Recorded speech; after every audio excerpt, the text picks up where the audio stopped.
Okay, everybody. So we talked on Monday about loudspeaker directivity.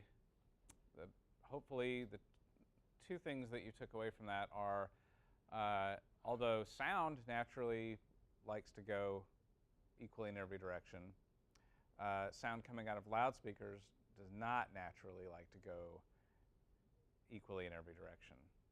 And that is also per frequency. So each frequency will disperse differently coming out of a loudspeaker for lots of reasons. And one of those reasons has to do with the size of it. That's the other thing I want you to make sure you really remember, is that the size of the loudspeaker has a huge impact on how it is directional. Okay? And we looked at some various ways of recording that directivity information and plotting it in different graphs and things. So what we're going to do today is I'm going to show you how to use that information to actually figure out what a loudspeaker is going to do inside of your theater. Nowadays, usually we use a computer program to kind of figure a lot of this out for us. Something like Ease, or one of the tools that the various loudspeaker manufacturers put out, like ArrayCalc or Map or different things like that. And that's fine, and that will by and large be your experience on real projects, on real shows you do. However, I am a firm believer that you should never, ever, ever ask a computer to do something for you that you don't already know how to do yourself. Okay? So if you're ever asking a computer to do something for you, it should be because the computer can do it faster than you can do it, or the computer can do it more accurately than you can do it, or something like that. But it's something that you can already do, right? You don't need the computer to do this. It's just using the computer makes it faster, or more accurate, or makes it look better, or whatever. Then the computer can just do it better in some way than you can do it, okay? Because if you ask the computer to do something that you don't know how to do yourself, odds are that is not going to end well. Because computers, we still have not mastered artificial intelligence. And computers still just do what they're told. Okay? A computer can do anything that you, a human being, can teach it how to do. So that is so far the limitation of computers. Is computers can't do anything that a human being can't teach the computer to do. So the computer can't originate thought. So if you're asking the computer to do something for you that you can't already do for yourself, then when it doesn't do what you wanted it to do, you're not going to know how to sort that out and how to fix that problem. Okay? And you're not going to know how to understand the difference between the computer doing it correctly and the computer not doing it correctly. Because if you don't know how to do it yourself, how do you know if the computer did it correctly? Right? So before I teach you how to let a computer do this for you, I'm going to teach you how to do it yourself. We are going to use a couple of computer programs to figure this out, but we could just as easily do this on a piece of paper. Okay? I'm just using AutoCAD and Excel to help, to measure the room and take things. I could just as easily plot that on a piece of paper, use a scale rule and a pencil, and we could sort this out this way. So I am using a computer to do something that I already know how to do myself. It's just if I do it on the computer, it lets you guys see it a little bit easier than it would be to have you crowding around a little piece of paper on the desk and trying to watch me do it. Okay? So the task here is, how do I figure out what sort of loudspeaker to put in the Stevens Center? However, I'm going to change the variable just a little bit here, which is that I've been handed a loudspeaker and told this is the one that you have to use. And I want to figure out what's the best way to use this thing, get it to work the best in this space. Okay? That helps. That's the situation I find myself in more often. It's very rare that I get to just do whatever I want. I can just pick whatever equipment I want. Sky's the limit. There is no budget. There is no, So usually you're given a fixed set of equipment you have to work with. You guys certainly are here. And now it's that fixed set is just whatever's in our shop. But that's still a pretty wide open field there. There's a lot of options in there. And I see people far too often just do what they saw the last person do rather than really try to figure out what they can do with the different options that are out there. But by and large, your experience will be, here are your resources, figure out how best to use them. So we're going to do the Stevens Center, and the resource that I have been given is, let's see, no, not here. The resource I've been given is this one, okay? So this is a loudspeaker that, I don't know if they make this one anymore or not, but it's one from Electro Voice. And if we look at the kind of specifications for it, it has a directivity horn that says it's 60 degrees by 60 degrees in its coverage, which of course we know is a gross oversimplification, because it's certainly not going to be exactly 60 degrees horizontal and vertically at all frequencies. It's a bit more complicated than that, but that's a good starting point. And if we go to the next page, they're starting to tell us a bit more information. So for example, here is our off-axis frequency response curves. Here is our beam width plot, vertical off-axis frequency response, up and down. You've got a directivity plot. You've got a little electrical schematic here. It's very simple of like how the signal goes from the input connector out to the driver. And then we have polar plots. And what you'll notice about these polar plots is that they're plotting more than one frequency on each graph, okay, just to kind of save some paper space here. Rather than plot 300 pages, they're just saying, okay, I'm going to have one graph here, and I can plot 4 frequencies on each graph. All right, so that's what the different colors and dotted dashed lines mean. So for purposes of our discussion today, just to keep this simple for now, I'm just going to focus on the vertical coverage. And I'm going to pretend that the balcony is not part of the equation for now, just to keep it simple, because we're going to learn to walk before we run. So we're just going to try to figure out how to get this loudspeaker to cover the orchestra section, and we could sort out the balcony another way. So here's the seating area in question. All this set of seats down here. All I want to figure out is how do I get this loudspeaker to cover from front to back row as evenly as possible. Okay, we'll sort out horizontal later because that's trickier. Generally speaking, loudspeakers tend to not get too directional until around 1 kilohertz or so. Okay, just because it's a function of their size, and this one is no exception. If you look at, I'm going to look at the vertical polar plots because that's the thing I'm interested in. You can see that these lower frequencies are pretty omnidirectional, and once we get into 1 kilohertz, which is this sort of orange dashed line here, that's when it starts getting tighter and narrower. Okay, so there's not a whole lot to be gained in trying to plot coverage of this loudspeaker below 1 kilohertz because it's just not very directional below 1 kilohertz. So we're going to focus on 1 kilohertz for purposes of our discussion. So let me zoom in here so we can see that a little bit easier. One thing you notice about this polar plot is the 0 is pointed in a different direction from the horizontal. So look here at the horizontal, the 0 is pointed up, whereas the vertical the 0 is pointed over to the right. The idea here is you're looking at the loudspeaker's coverage from the side. Okay, so the loudspeaker is pointed out here towards the right, which is how you would see it in a section view, right? If you were looking, because that's what we're doing. We're looking at a cross-section of the theater and trying to map this directivity onto that. So it's just an easier visual reference to help you not lose track of which side of the loudspeaker you're talking about. So just make sure you're always looking at where is 0. The other thing we got to find out is how many dB does this thing drop per division on this graph, right? So if we're starting out here at full on-axis response, then when we go to this next line here, how many dB down is that? How many dB down is the next line? So on and so forth. So let's see if there's any clues anywhere in here. Graph scales are 6 dB per division. They tell us. They usually tell you. Okay? So for every division on this graph, that represents a 6 dB reduction. Okay? So this line is 6 dB down, this line is 12 dB down, so on and so forth. Everybody with me so far? Okay.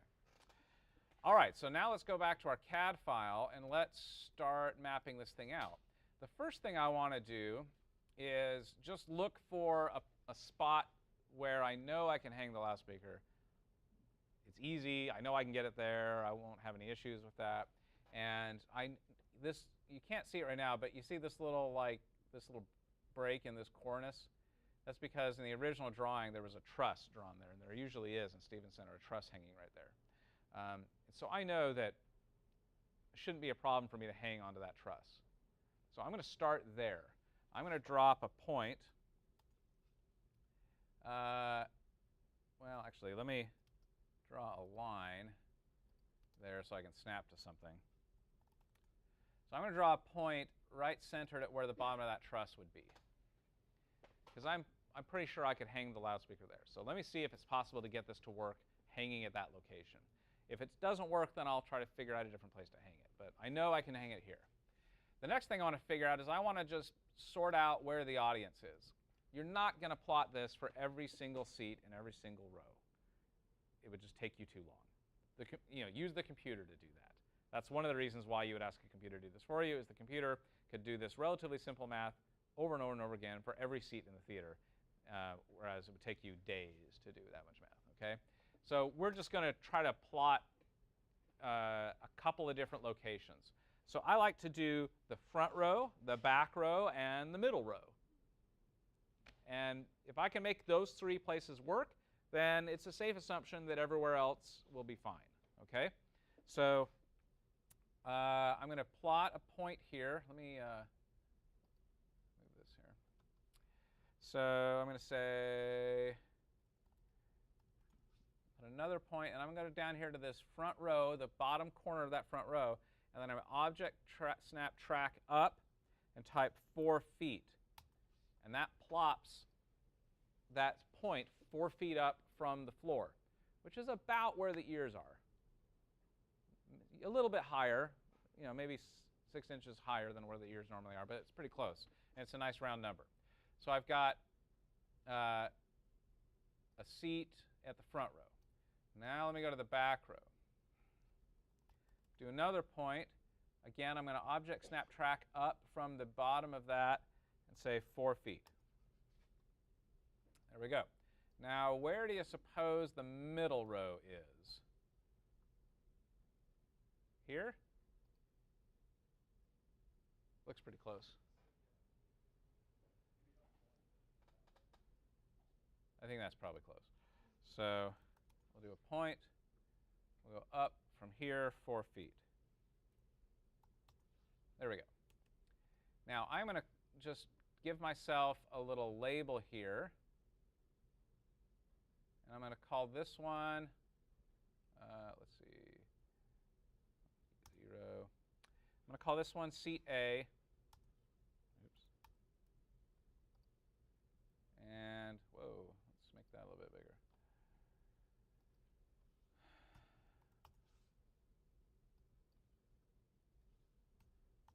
I haven't scaled this thing to decimal yet. All right, I'll call this one seat A. I will call that one seat B, and this one seat C.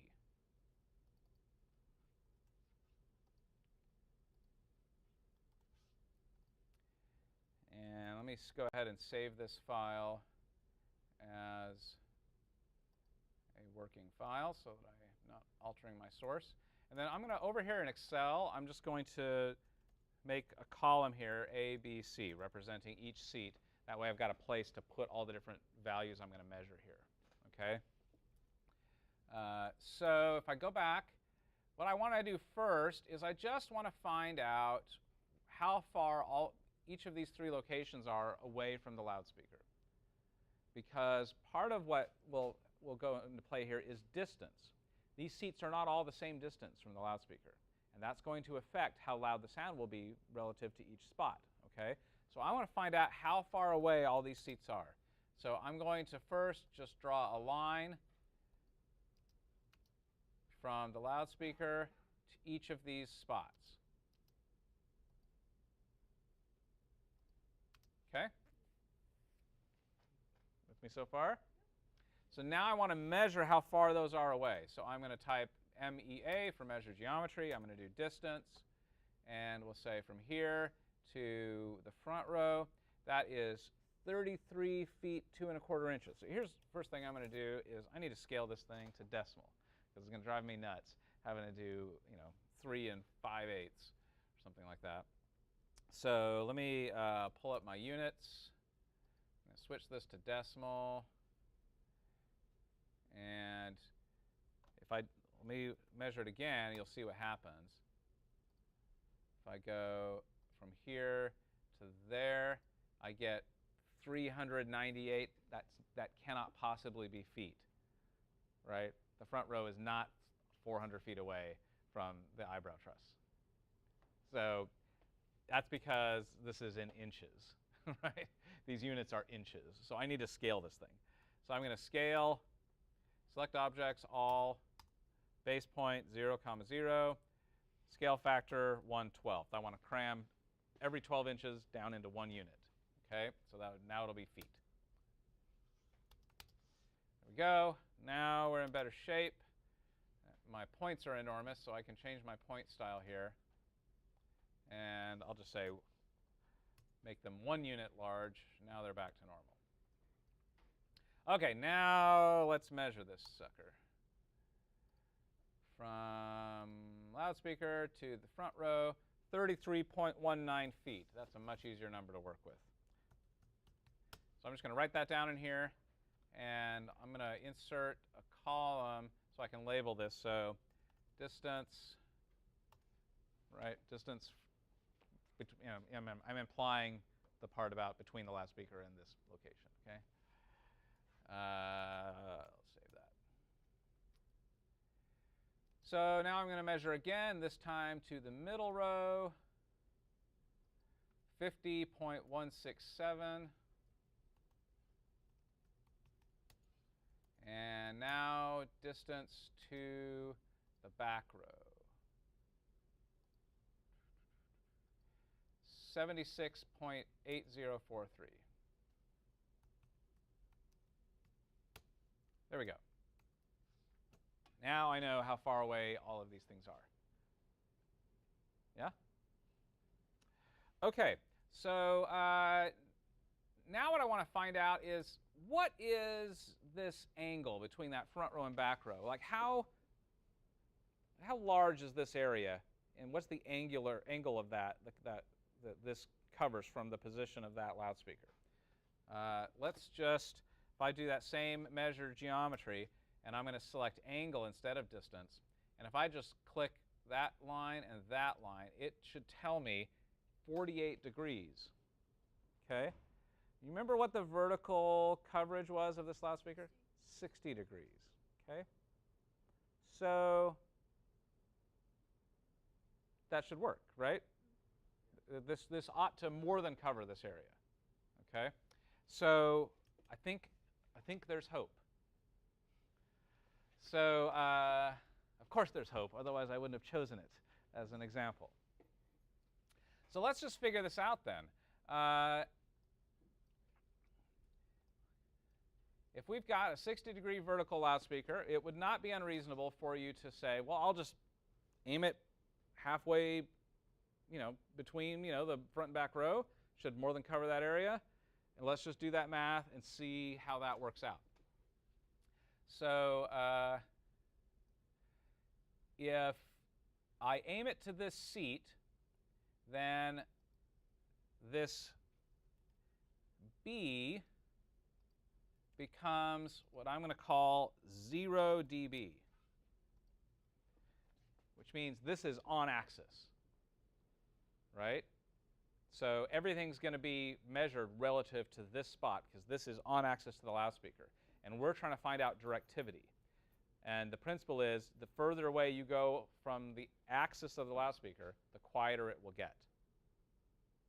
And the extent to which it gets quieter, it will change per frequency, and distance has a factor in that, and all of that. So we want to find out now, relative to this on-axis spot where we're pointing the loudspeaker, how much quieter or louder will the back row be, and how much quieter or louder will the front row be.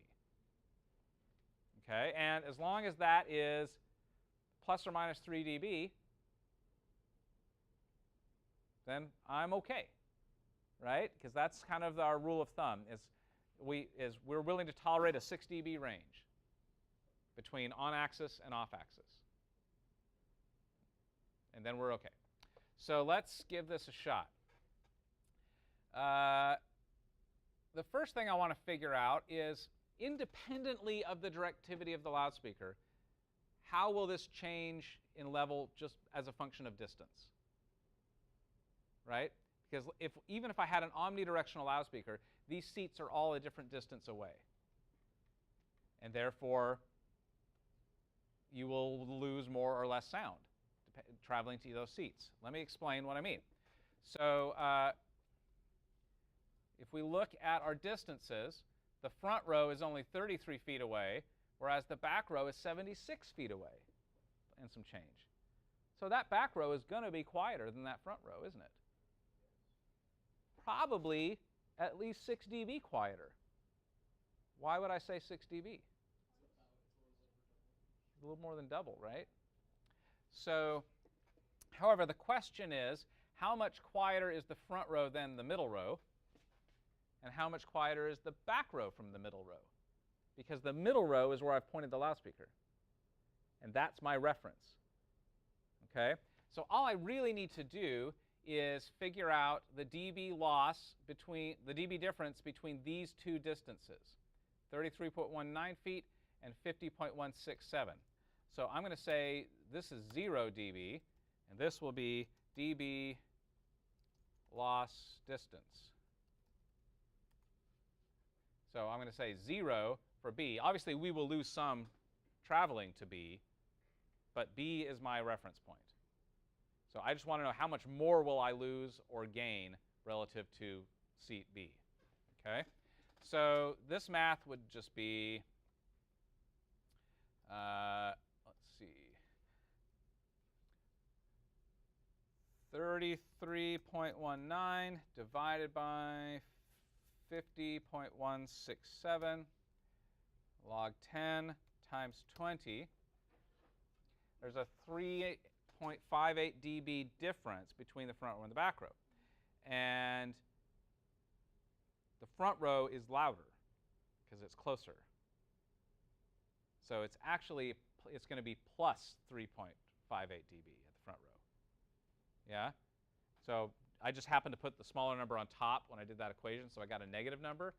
But I know, because I'm looking at it, that the front row will be louder because it is closer. So I know even though this says a negative number, it's really a positive number that I'm looking for. So that's 3.588. So 3.588. So the front row is going to be 3.5 dB louder than the middle row. Everybody with me so far? Okay.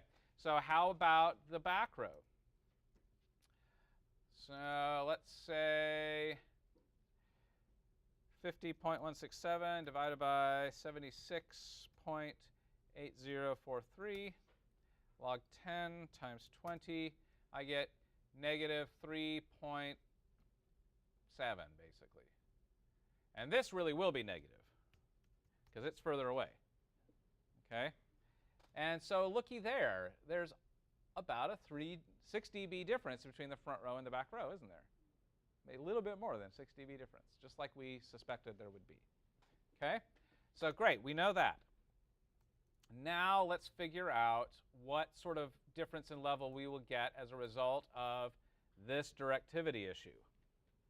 And we're only going to look at 1 kilohertz for now. So we know that as we go off axis of this thing, it gets quieter. So let's see where we are. If I measure the angle between seat B and seat A, that is 33 degrees. Okay? So let's take a look at our polar plot. Here's 30. 30 degrees is here. 33 would be a little bit more. Where is this orange line in the graph, and what does this tell us about the level change? 3 or 4 dB quieter, right? So if this line is 6 dB and the orange line is a little bit more halfway between two, then it's probably 3 or 4 dB. Okay? So what do you want to do, 3 or 4?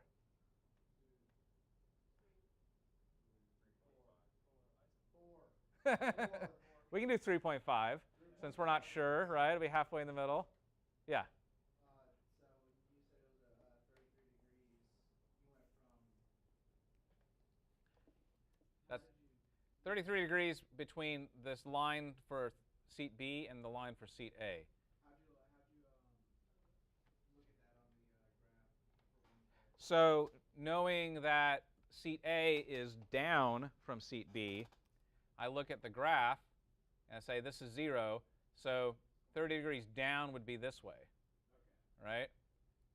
So we'll say 3.5 dB. So at seat A for directivity, we get a minus 3.5 at 1K. All right? Now, what about loss for directivity at seat B? Should be 0 because we're on axis, right? So what about seat C? Well, let's take a look. Measure angle from seat B to seat C, 15 degrees. Okay? So, and I'm going to put this into my spreadsheet so I don't have to measure this again. Angle from B. 33 down, and what did I say it was? 15 up, just so I don't have to measure that again. Okay, so now 15 up, 15 would be halfway between the 0 and the 30, right?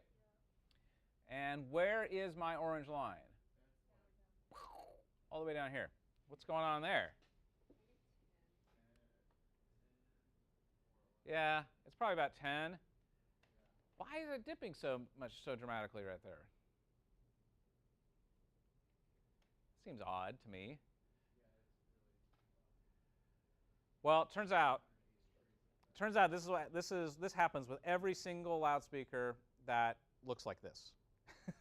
Every single loudspeaker that has a low-end driver and then a top one with a horn, every one that looks like that has that kind of a dip around 1K or so. And it's because of destructive interaction. Because 1K is usually around where the crossover is. And so both drivers are creating that. And the way that the horn, the way it sums together on that axis, it cancels out in a way that it doesn't on the bottom, because the distances work out just a little bit differently when it goes down, okay, than it does when it goes up. It's a really weird thing that it happens to cause a cancellation up on the top side, but it doesn't on the bottom. And every single loudspeaker that looks like this will do that. But the good news is it only does that at the one frequency. It doesn't do it for everything. In fact, if we go and look at the other ones, it's not happening, right? It's happening at this one. It shifts a little bit, but once you get past that crossover range, it smooths out, right? But it's what we're looking at 1K, so that's what we're stuck with. So we're going to say minus 10, okay? So we're looking at minus 10 dB. So what is the total? So this one is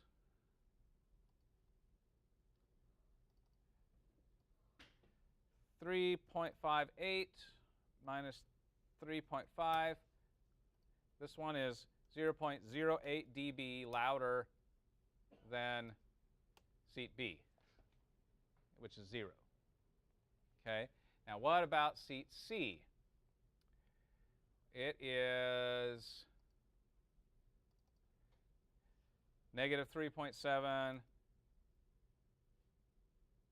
plus a negative 10, yeah, just negative 10. So I'll just say plus 10, 13.7, negative 13.7. That is outside of my tolerance, isn't it? I'm okay with a 6 dB range, but not a 13, almost 14 dB range. Now, what if, let's just pretend that for a moment that little dip wasn't there at 1K. Because we know it only happens at 1K. We know it doesn't happen to the other frequencies. So before we give up all hope, let's just see if we can ignore that particular anomaly and just see what would happen. So if that dip wasn't there, where would my line intersect with? Based on what's going on here. Probably 5 or 6, wouldn't it? Looks like. Okay. So what if we were just a little bit more generous and said, okay, maybe it's only minus 5. Still looking at minus 8.7, which is still outside of my range. So what went wrong? We measured the area here. It was only a 48-degree area we were trying to cover, and this was a 60-degree horn. What the heck happened? This was supposed to work.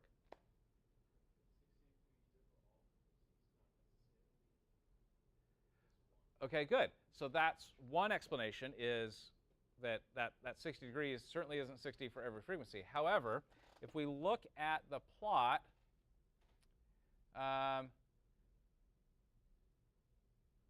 it is about 60 degrees, right? So if this line wasn't, if this little dip wasn't there, it would be hitting right here, 30 here, and it's just not quite 30 there. So it should be more than enough, right? At 1K, it's a little bit wider than 60. We hit the 60 probably more prominently at these higher frequencies here, right? See, it's much more clear, 30 to 30, 6 dB down points. So it's definitely 60 degrees, and at 1K, it's a little bit wider than 60 degrees. So we're only covering a 48-degree area, so what else is going on? Because it's not that.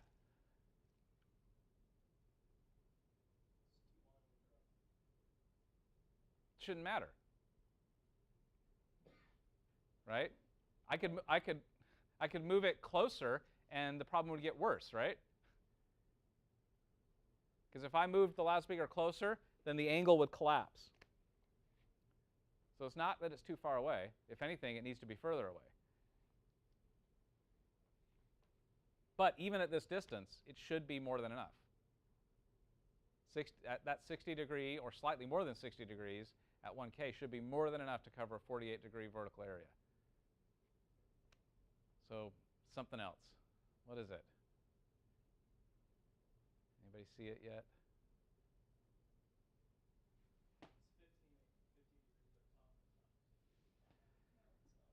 No, because we even corrected for that, and it still didn't work. So look at the numbers. Let me zoom in so you can see them better. So there's the numbers, and here's the drawing. What's going on? Why doesn't this work? What about the distance? I mean, the middle row, the differences between the middle row first row and middle row back row. Yeah. I think maybe we can change middle row Yeah. a little bit higher. Yeah. So we can have You've got it. range. You've got it. Our problem here is not a directivity problem, because the directivity of the loudspeaker should be more than enough to cover this area. We're losing it as a result of its inverse square law that's killing us. It's not the directivity. It's that the distance between the front row is dramatically different than the distance to the back row. And no matter what loudspeaker we choose, we will have this problem. Yeah? So it's not the directivity that's killing us here. It's inverse square law, which will get you every time. That's why they call it a law of physics. It's always there, and you can't get rid of it. unless you cheat and do a line array. Okay? Which we're not going to do. So how do we can't make inverse square law go away. All we can do is use it. So what was your idea, Deanne? Move the middle row. Yeah, so maybe we should rethink this strategy of aiming to the middle row. Maybe that's not the best way to go. So, and you said maybe point it a little bit further up. Yeah? I mean, maybe we should point middle row. I don't know how to say it. Just Yeah. maybe. So here I'm about to give you a secret. A secret of the professional sound people. Okay? This is one of those things that separates the amateurs from the professionals every time. In fact, it's a really great litmus test if you want to know who you're dealing with. Like, how good is their training and how much do they know about how sound works? This is a really great way to get a good sense of that very quickly. Because the amateurs will always aim the loudspeaker at the middle of the seating area they're trying to cover. They will always do that because that's a perfectly reasonable conclusion. Right? If you just think about it at a very simple level, it's like, yeah, I got this area to cover. I'm going to point the loudspeaker at the middle, and it should go everywhere I need it to be. Right? Perfectly reasonable conclusion. Unless you understand inverse square law. And if you understand inverse square law, you realize that's not going to work. The professionals will always aim their loudspeaker at the back row or the back of the area they're trying to cover. Why? For reasons I'm about to demonstrate. Okay? So let's pretend for a moment that none of that stuff happened. This is all going to go away. We still have these same distances, but in this case, we're going to aim the loudspeaker on axis to seat C, okay? Because seat C becomes now my 0 point.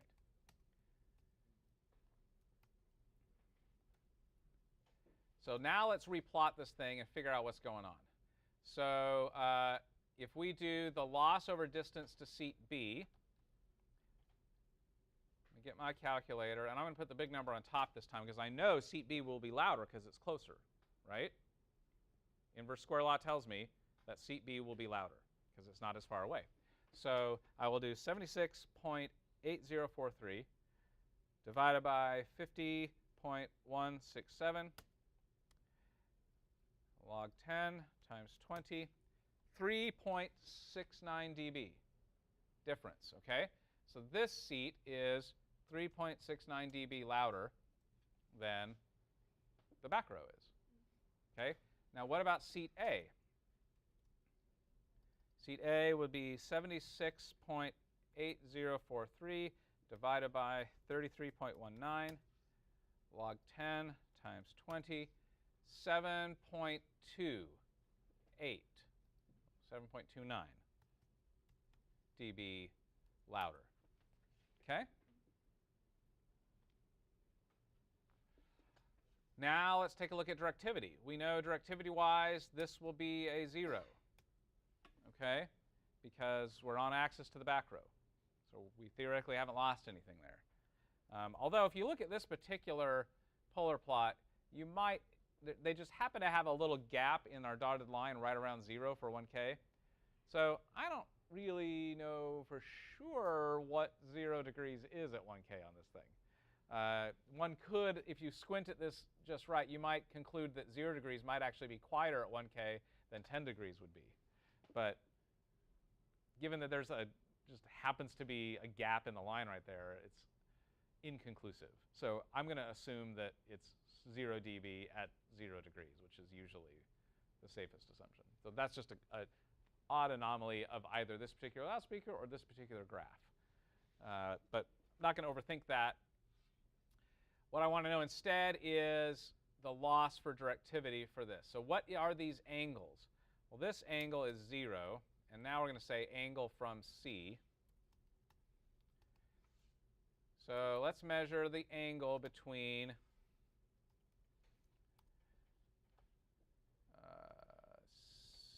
C, and B. It's 15 degrees, just like it was last time. So this will be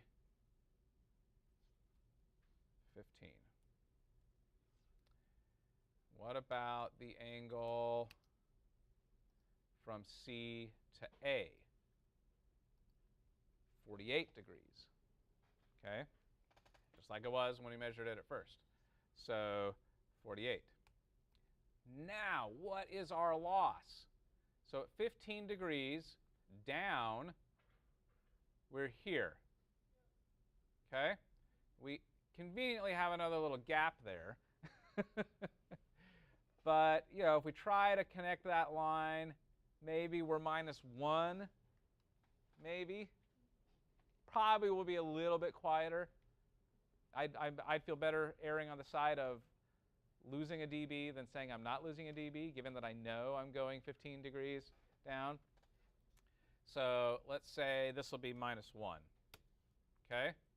Now what about this 48 degrees? Well, here's 30. This would be 60, which means 50 would be here, 40 would be here. So that 48 is right around here. So it's 6 to 7 dB down, right? What do you think, 6 or 7? Should we say 6.5 since we can't, you know? Unsure. So let's do -6.5. Okay? That way we're covered. Can't hear the difference of half dB anyway, so who cares, right? All right, so what's the difference? What's the total here? Well, this one is 0, right? This one is 3.69 minus 1, 2.69, right? This one is 7.29 minus 6.5. Can you see where this is going? 0.79 dB.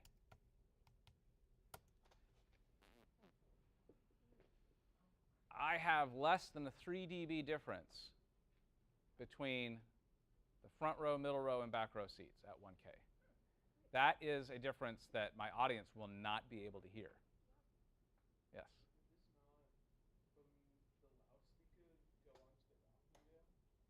Yeah, but we're pretending the balcony doesn't exist for purposes of this conversation. But yes, eventually we'd also have to figure out how to get sound to the balcony. Okay? But why did this work? Because the first time it was the same loudspeaker, hung in the same spot, covering the same area. All we did was tip it up 15 degrees, and we went from a, what was our range before? Like a 14. Yeah. So 11, 12 dB different range. We went from an 11 to 12 dB range to a less than 3 dB range. Why did that work? Exactly. Okay. So by aiming at the back row, this is the on-axis point of the loudspeaker. And I will lose however much I lose going there, and we know the math to figure that out. But then, as I start moving forward closer to the stage, two things are happening simultaneously. I am both getting closer to the loudspeaker, therefore the sound gets louder, but I am also getting off axis of the loudspeaker, and therefore the sound is getting quieter. So it's both getting louder and quieter at the same time. Which, whenever that happens, nothing happens. Right? It's like those two forces cancel each other out. Okay? So the sweet spot for this is if you can get yourself in a situation where you are hanging the loudspeaker in such a way that its distance to the back row is twice the distance to the front row, and then you can find a loudspeaker where that 6 dB down point hits at that angle, you're in great shape, right? Because there's a 6 dB difference because of inverse square law between the front row to back row, and there is a negative 6 dB difference because of directivity between the back row and the front row. So those things cancel out to 0. Yes? Yeah.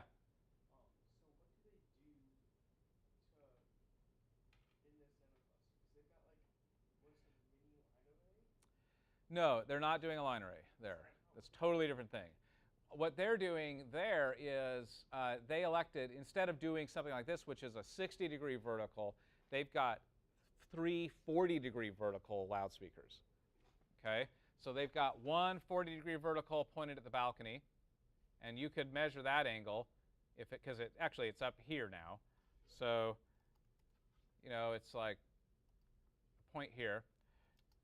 And so I actually worked with the folks from DMB to figure this out.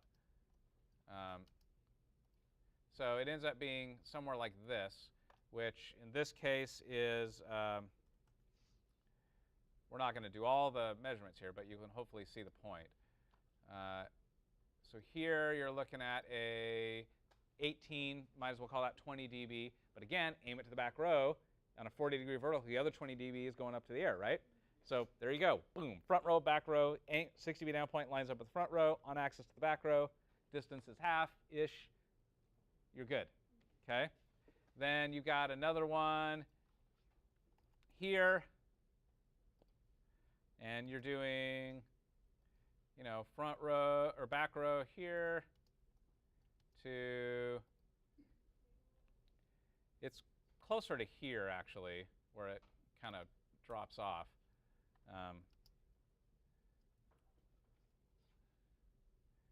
Measure geometry angle. So you're really looking at like here to there, 28 dB.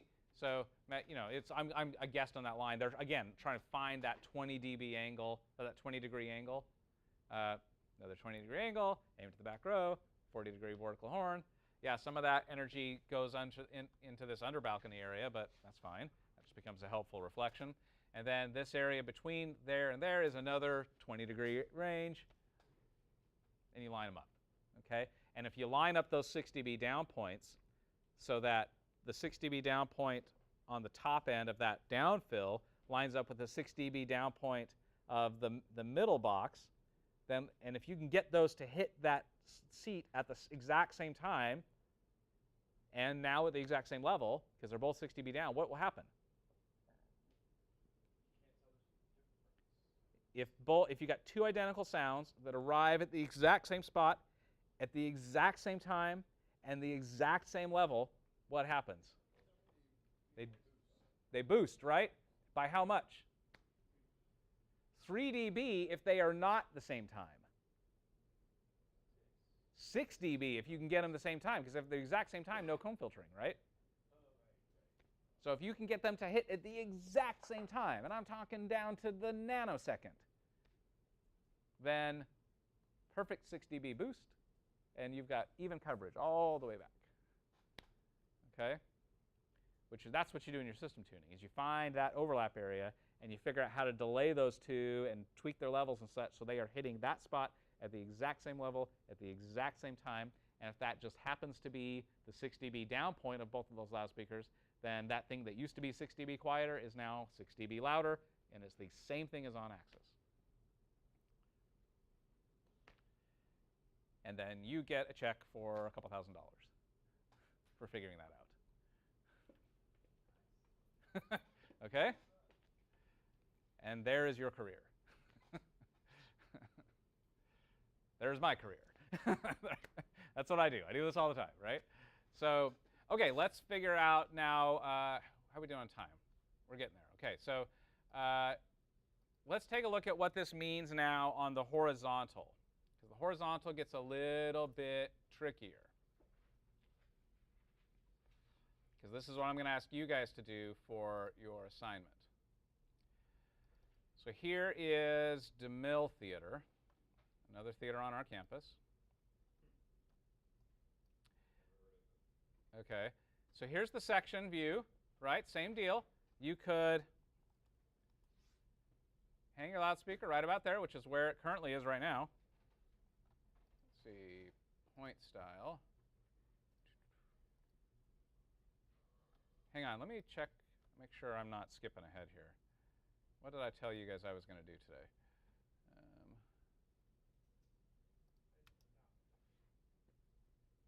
What is today? Today is the 22nd. Okay, yeah, so I got to get this whole thing done today. Okay, so you could do the same thing, right? You could do a front row, middle row, back row, yeah?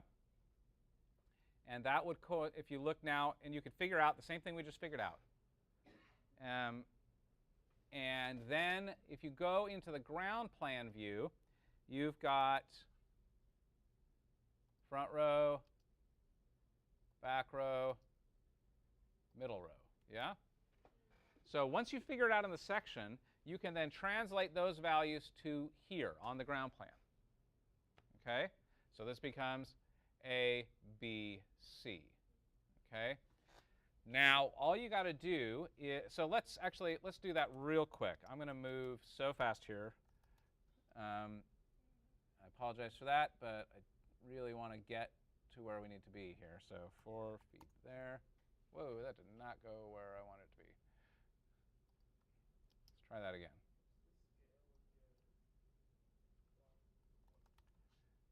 There is no scale in AutoCAD. But you mean, like, what are the units? Yeah. I don't know, but I don't want to take the time to fix it for now. So 4 feet, looks like it's in inches.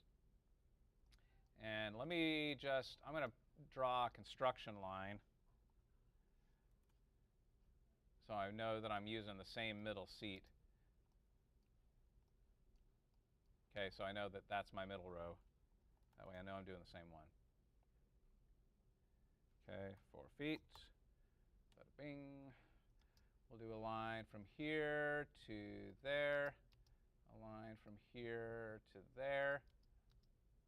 A line from here to there. You with me? And let's go ahead and start labeling these things.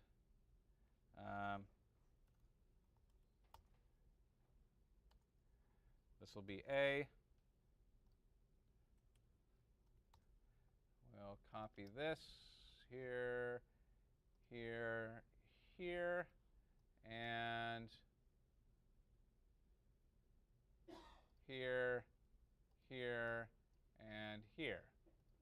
Okay, that's A. This is B. That's C. We'll do the same thing down here.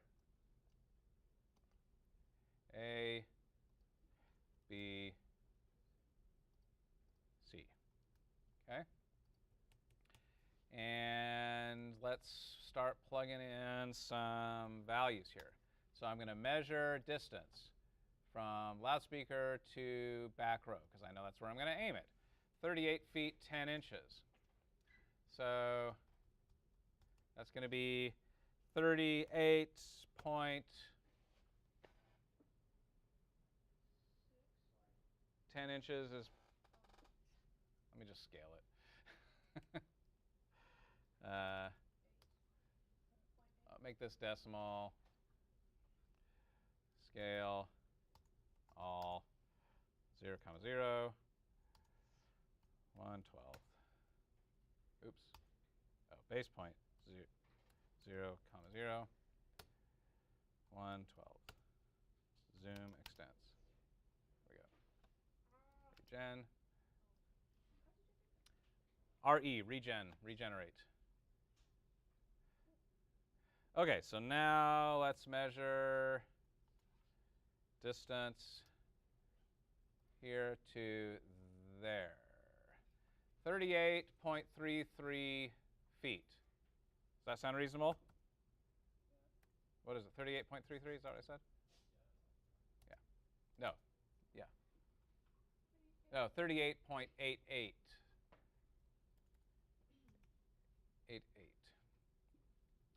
89, actually, if I'm going around. Okay?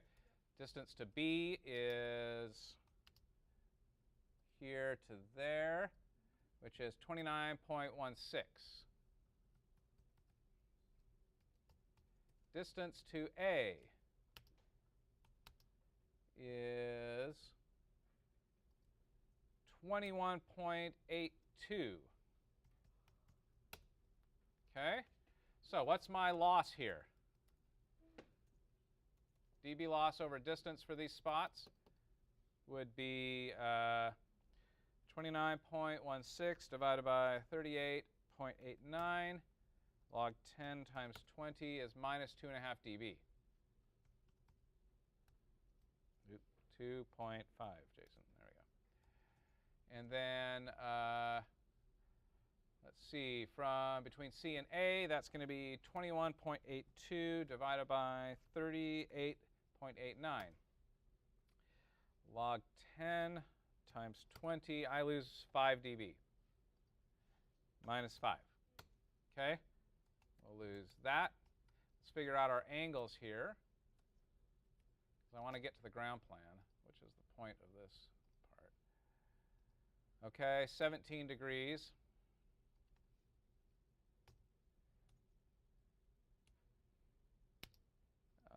Angle, that is 41 degrees.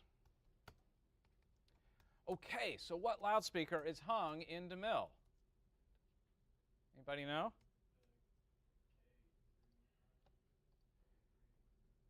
Yeah, it's called a KF300.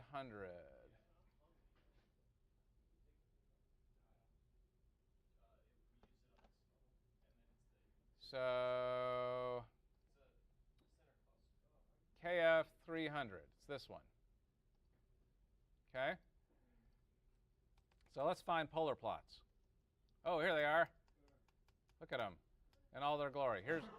Here's the vertical one, vertical 1K. So if we're going 17 degrees down, we'd be here. We are 6 dB per division. They actually wrote it on the graph, which is nice. So 17 degrees down would be around here. I would say that's a 2 dB. Yeah? So I'm going to say a minus 2, 0 for here. Now what about 41 degrees? Well, there's 30. So there would be about 40. I would say we're 9 dB, 8 dB. Or no, sorry. I thought I was measuring from here. It's here. So yeah, it's probably 2 or 3. Let's say 2.5. Okay, there we go. So we know that. We'll get rid of this total for now. Well, no, so, and then we can just actually add this. So this will be 0. This will be minus 4.5. This will be minus 6.5, right? 5. Oh yeah, 7.5. Okay. So now this is at 1K. We know that'll get narrower as we get higher. So I know in a real world you would do this for several different frequencies before you really made up your mind. So I just want to demonstrate the concept here. So now we got that. Okay.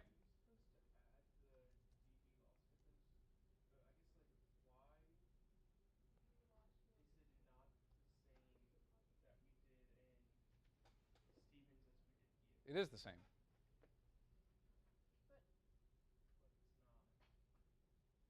What do you mean?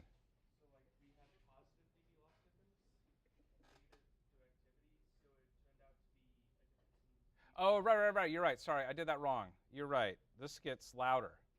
So the 2.5 here, 5 there. You're right. My mistake. I'm going too fast here.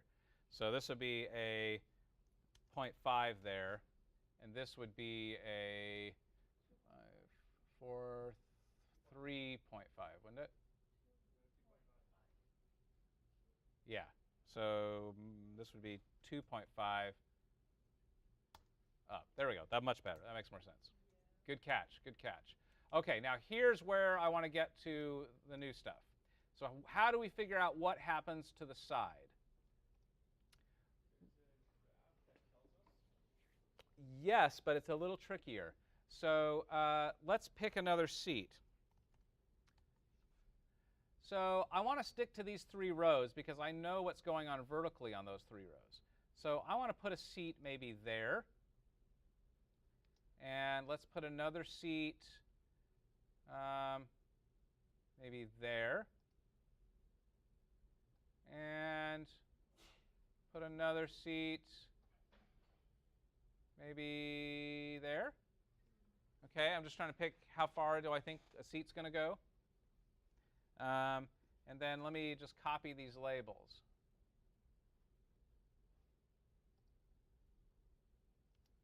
So from here to there and there and there. There we go. So this will be, we'll call this one D.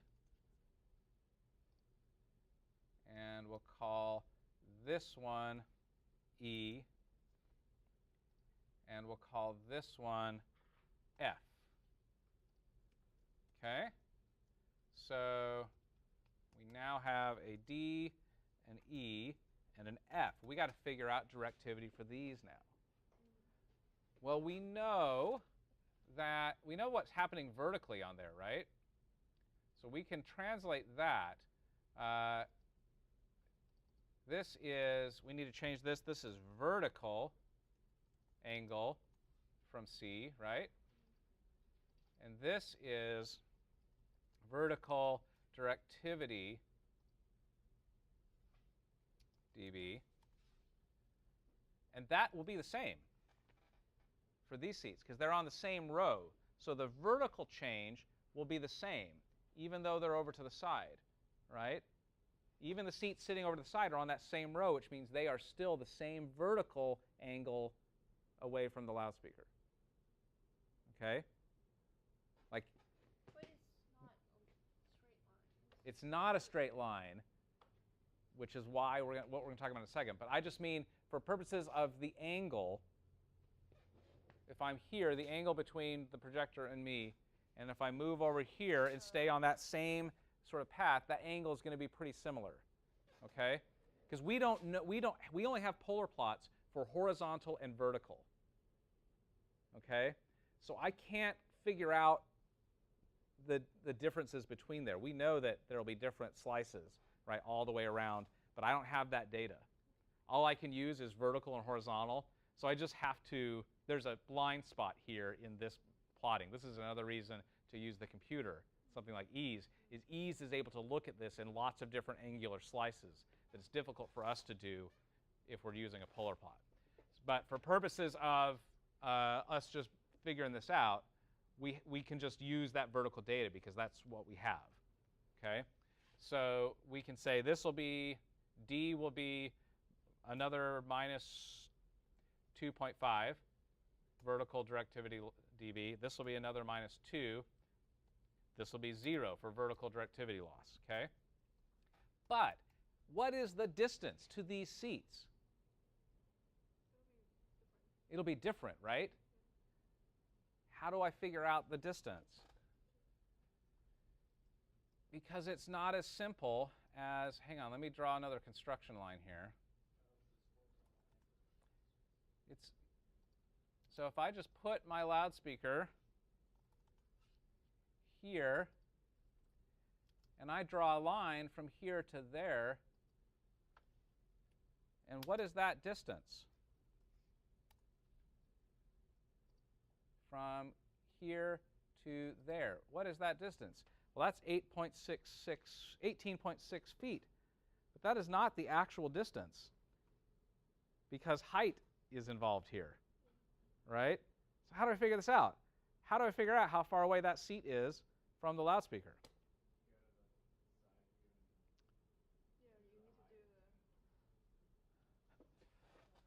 So if I go to the section and I measure from here to there, I get 21.8 feet. So which is right? The 18.5 or the 21.5? Technically, neither of them are right. Right? I have to do some math. What math do I need to do? Some triangle math, yeah? Okay, you learned this in school maybe? Yeah. Okay. Okay, so what is the triangle math involved here? Yeah, this is the math I did not learn in school. I had to learn it differently. So I'm going to create some triangles here. This is straight up Pythagorean theorem. A squared plus b squared equals c squared. Yep. Okay? So if I'm figuring out this seat D, which is on the front row, then one side of that triangle is going to be from here to there, right? And that is 16.844.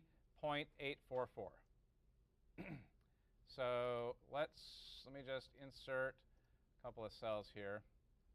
So this will be A distance triangle, something like that, okay?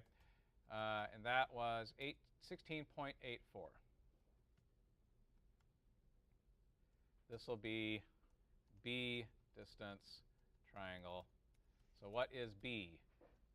Well, B is going to be this one, right? B will be here.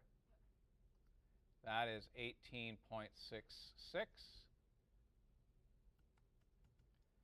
How do I figure out C? C is the invisible line. Well, if a squared plus b squared equals c squared, then the square root of a squared plus b squared will equal c. Yeah? Okay. So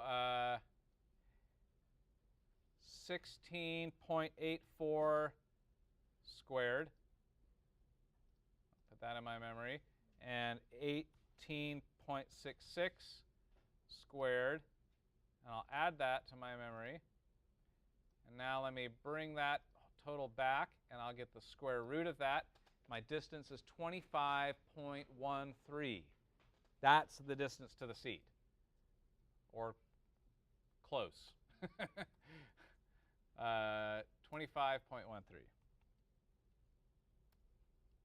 Yeah? See how that works? All right. So I could do the same thing for the other rows, or the other seats that are on that horizontal plane. I can figure out, using Pythagorean theorem, how far they are away from the center cluster. So if this one is 25.13 feet away, then if I want to figure out my dB loss over distance, I just compare that against C, because C is my reference point. C is on axis to the loudspeaker, both horizontal and vertical. The loudspeaker is pointed there. Okay? So what we're going to do is we're going to say 38.89 divided by 25.13 log 10 times 20, 3.79 dB. I actually will get 3.79 dB louder at that seat. And let's see. I know the vertical angle for D is 41, right? But I need the horizontal angle now. So I need to add two cells here. I'll need to insert one here. This will be horizontal directivity dB. And this will be horizontal angle from center. So what is that horizontal angle from center? It's going to be angle from here to there. That is a 72-degree angle, because I have the loudspeaker pointed down the center line. So I need to find out how much do I lose by going to the side. I know how much I lose by going vertical. How much do I lose by going horizontal? 72 degrees. So this will be 72 degrees. Let's take a look at our polar plots now. Well, this is the vertical polar plot. Do you think we have a horizontal polar plot? Most likely. There it is. Horizontal polar plot at 1K. And what is my angle? 72 degrees. So here's 60. So here would be 70. Look at that. 12 dB down. Okay. So that is minus 12. Okay? So what's my total at this seat then? So I just take all these numbers and put them together. I have the 3.79 dB gain that I got from going closer. And then I subtract the 2.5 that I lost by going down vertically. And I subtract the 12 dB I lost by going down over horizontally. And it's a total of 10.7 dB that I'm down at that seat, directivity-wise. Okay? Because I am both off-axis vertically and off-axis horizontally. Now, in the real world, yes, Deanne, there's probably another slice of that polar plot. If I could look at the polar plot from that kind of diagonal angle, it probably wouldn't be a full -10, right? Because this is a spherical thing. But I just don't have that data, right? So I just have to use the data I have. And the data I have tells me I lose 2.5 dB going down and 10.5 dB going over to the right, okay? So in total, this seat is minus 10.71 dB loss, which is, of course, unacceptable. But I would go on and then do that exact same thing for seat E and seat F. Figure out what is their actual distance, what is their loss horizontally, and then I take all of that loss over distance, loss over vertical directivity, loss over horizontal directivity, and I get a total difference in level from that seat compared to my on-axis seat, which is C. And you could repeat that process, and you would know real quick if you got a problem. I know I've got a problem here, right? This loudspeaker is not wide enough, okay? So what could I do? I could pick a different one. Yes? Add wire UPAs on the side. Like what they have, like add more speakers. You could add more speakers. That are aimed, like, Yes, but then I have to worry about all the comb filtering that would go involved there, because it's going to be very difficult for me to get those two loudspeakers to arrive at all those different seats at all the same time, because the angles change. So it'd be much better if I could just add a second loudspeaker to that center area. Okay? So I know that just based on looking at this thing, that angle is too wide, that horizontal angle. But what if I aimed my loudspeaker, here-ish instead? Maybe even a little bit further out. Could I get it so that the 6 dB down point horizontally lined up here? Well, the 6 dB down point would be at 40 degrees. Yeah? So now it's at 1K. So where would 40 degrees be? 40 degrees away from here, and this is 24. I got to go further than that, right? So maybe let me try here.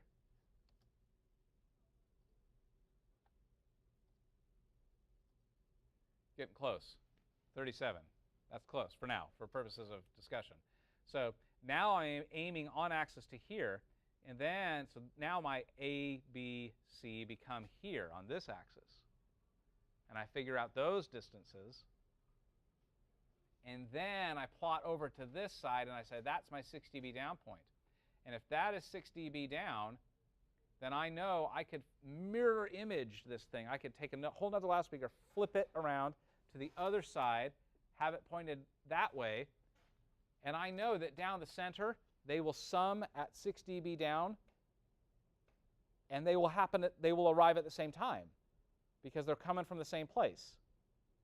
And therefore, at that center line, they'll go up 6 dB, right? Because I've got two 6 dB down points colliding perfectly in time, and therefore perfectly in phase. And therefore, we go, which means everywhere between that line and this new line. So everything between here and here is essentially on axis, because I've got two loudspeakers pointed like that. And they're both getting quieter and quieter and quieter as you move to center. And therefore, they will compensate for that because they sum together perfectly in phase, because they're sitting in the exact same physical location. Right? There's no difference in distance between them, which is why you don't want to do like the sides that you were saying, Ryan. Those sides are not for that. You would put a different sound out of the sides, because you couldn't ever get them to arrive at all the seats at the exact same time. But if you had two loudspeakers sitting in the exact same spot, then all the way from front row to back row, they'd be hitting that center line at the exact same time. And therefore, they would reinforce a full 6 dB. This is what a cluster is. When we say a center cluster, that's what we're talking about. We're talking about we couldn't get one loudspeaker to cover the whole area evenly.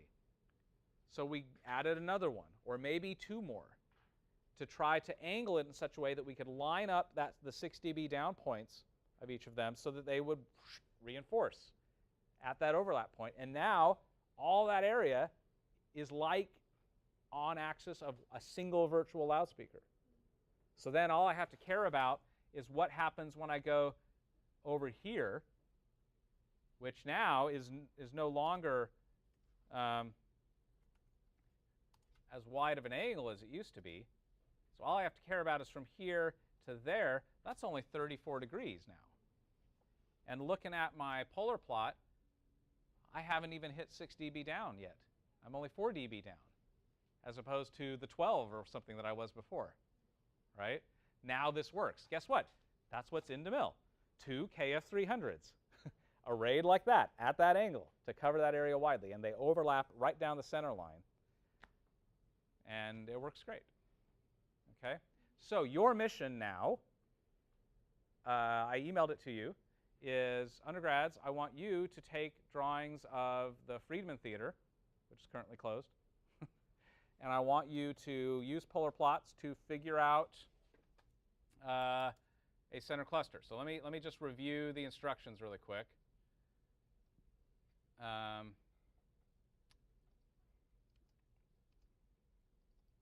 So I just emailed this information to you. I want to make sure that we're being clear. So I want you to use directivity data that is published. So go find polar plots. If you can't find any, I've got some I can give you, but you should be able to find some. You may need to look in like the archives of like EAW website and stuff like that for their GBL and their older products where they used to publish polar plots. And create either a center loudspeaker or a center cluster of loudspeakers. I don't want you to use the, if you were in Friedman last year and you know it was there, you know they used to have a 2 Q7, D&B Q7s in an array. Don't do that, because then you won't learn anything. Okay? Do something else. So I want you to try to get even coverage in the audience, but minimal coverage on the stage. Yes? So can we use Anything. speakers we want? Anything you want. Okay. Even if we don't have one. Like, you know, because we're not doing this for real. This is just for fun. Go out and find something, okay? So I want you to turn in a coverage plot in both section and plan view. So show me your CAD file that has your seats with the labels, and then you can either write all that data on the CAD file, or if you want to do an Excel spreadsheet that shows me all that information. I want two different options, okay? So just pick two. It doesn't matter if they're both good. Just do two of them, and then look at the data and tell me which one gets you the best result. You understand? Say that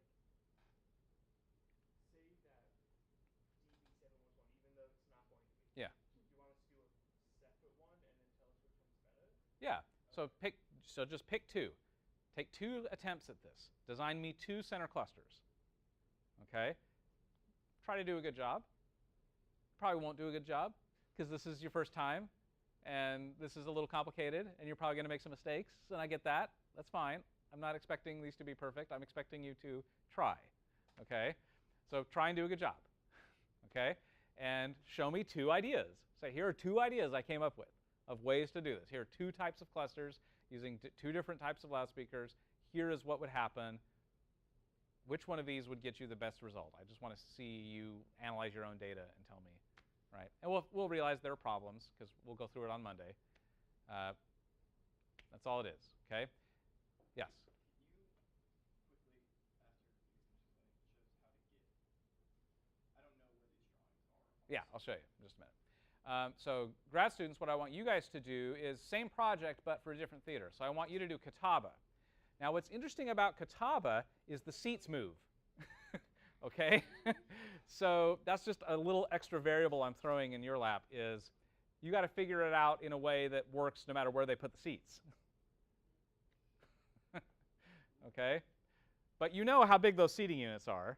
Those are in the CAD file. So you know there's only certain places they can put them. You mean the place to hand the speakers? Well, no, the place where the seats are. You can put the speakers anywhere you want, but the seats move, right? So how do you pick a loudspeaker cluster that will, you know, disperse the sound evenly no matter where those seating units end up? Hmm?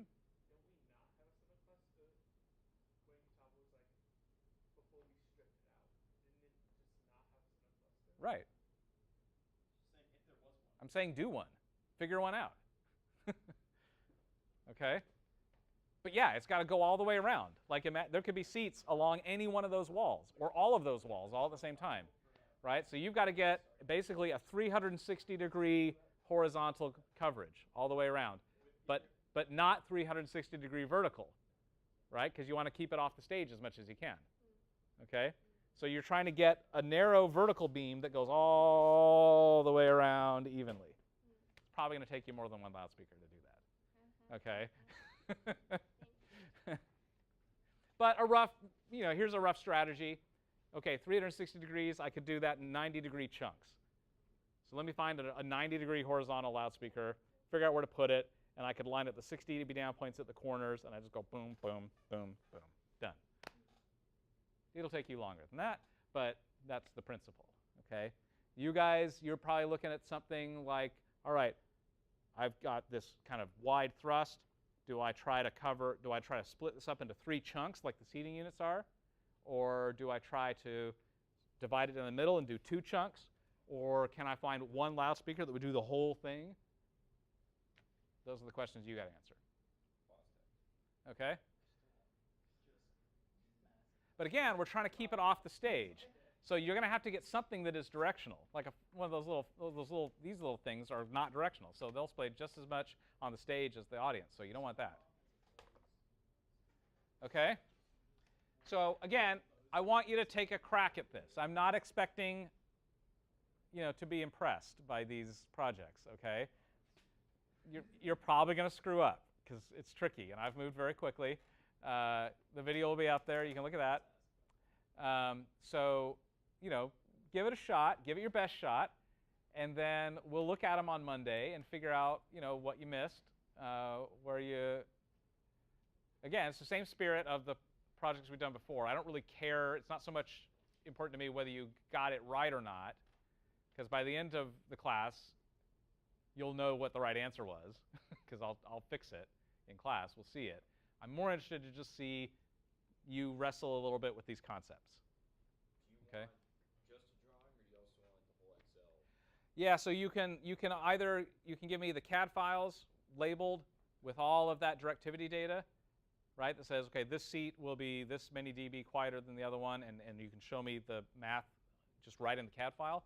Or yeah, you can give me a spreadsheet with that information separately, as long as I know which cells on the spreadsheet go with which dots on the drawing. Can we do a combination of the two? Just Yeah. use the drawings like a visual aid? Yeah, absolutely. I'm going to assume I know the answer to this, but do we need to like plate it or anything? No, About that? I don't care about that. assume. No. I mean, maybe, you know, if you knock this out of the park and it's awesome, then you want to put it in your portfolio, then yeah, okay, then you might want to do that. Okay, but probably not. Yeah, it's probably not going to be awesome. I'm just trying to set your expectations here. It's better than saying would never impress you. No. Well, there's that. But right. If your goal is to impress, you know, Yeah. If you tell me that it doesn't impress you, I might cry. Right. I'm not interested in being impressed. I'm just Trophies for everyone. yeah. I'm interested in just seeing how many of these concepts were you able to absorb. I just want to get a sense of that, and hopefully you got the important stuff, so that when we move on later and ask a computer to do all this math for us, you know whether the computer did it right or not. That's the point I want you to be able to look at an ease plot and go, did ease do this correctly? Is that right? Should it really be decaying that way? And you should understand what's going on under the hood well enough to be able to, make a value statement about that information. Okay? We learned, us three learned CAD doing it architecturally, Mm-hmm. Scaling. Is that something that we probably should switch to decimal? Yes. For reasons that we'll show, as we go throughout this semester, you will see all the reasons why doing it in decimal feet will make your life a heck of a lot easier. Every drawing I get from a TD or an architect, I always scale to decimal feet, because all of the math we have to do and all of the tools we use are expecting decimal values, mostly because they're created in other countries that use the metric system. And so it just, things get a lot easier when you're not dealing with it. And then you do your stuff, and then if you got to send it back to somebody, you just convert it back to architectural and give it to them. But it's going to be much easier to do this if you scale it to decimal feet. Okay?